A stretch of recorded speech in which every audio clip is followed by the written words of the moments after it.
Hello दोस्तों, आप सभी का एक बार फिर से स्वागत है आज की एक और डरावनी कहानी में। तो चलिए कहानी शुरू करते हैं।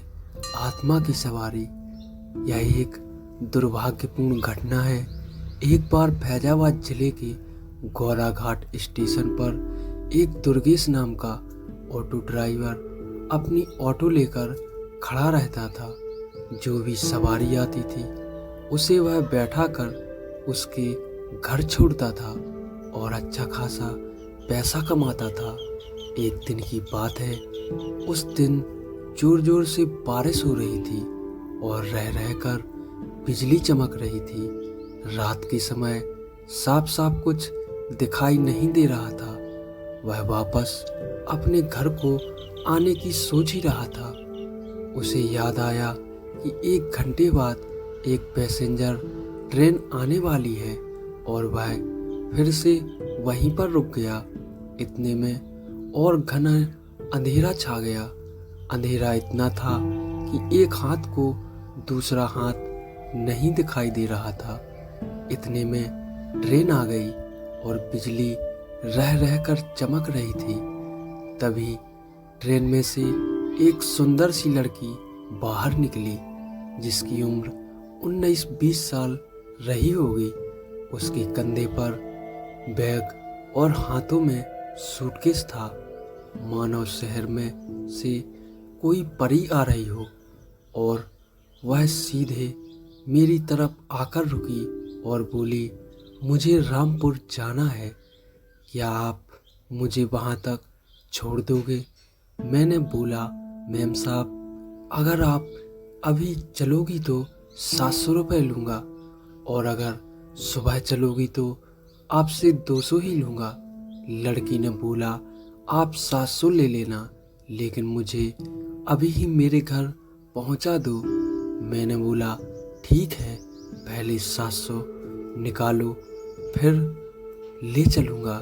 मैम साहब ने बोला, अभी तो मेरे पास सिर्फ 300 ही है, इसीलिए इसे ले लो और अपने घर पहुंचने के बाद आपको 400 और दे दूंगी। मैंने बोला, ठीक है।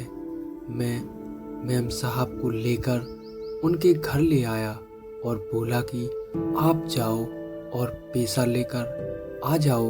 मैम साहब अंदर गई।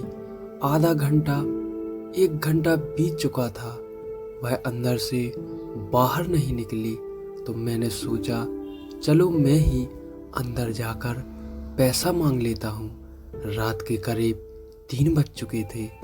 जब मैंने घर का दरवाज़ा खटखटाया तो अंदर से एक माताजी अपनी आंखों को मलते हुए दरवाज़ा खोली और बोला, आप कौन हो? इतनी रात को क्यों आए हो और क्यों जोर जोर से आवाज़ मार रहे हो? मैंने बोला कि जो अभी थोड़ी देर पहले मैम साहब आई थी, उन्होंने मेरा पूरा किराया नहीं दिया था, इसीलिए मैं अंदर आया हूँ।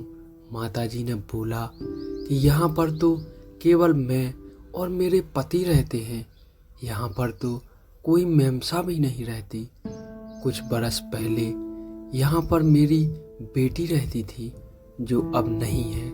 मैंने पूछा, क्यों माताजी, अब वह कहाँ रहती हैं?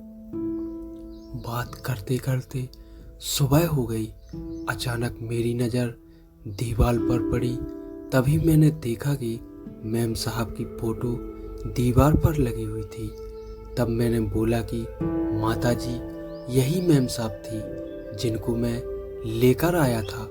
माताजी रोते रोते बोली, बेटा, यह कैसे हो सकता है, क्योंकि यह तो 5 साल पहले ही ट्रेन से कटकर मर गई थी। तब तो मेरे होश ही उड़ गए और हाथ पैर ठंडे पड़ गए। मैंने बोला, मैं जाता हूँ, मुझे कोई पैसा नहीं चाहिए। और मैं जोर से दौड़ा और ऑटो रिक्शा तक आया। ऑटो में बैठकर ऑटो को जोर जोर से भगाने लगा।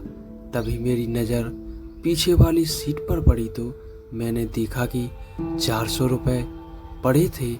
मैंने पैसे लेकर मंदिर में चढ़ा दिए और भगवान से प्रार्थना करने लगा कि मैम साहब की आत्मा को शांति मिले। और तभी से ही मैंने रात को ऑटो चलाना छोड़ दिया। मेरी किस्मत अच्छी थी जो मैं बच गया।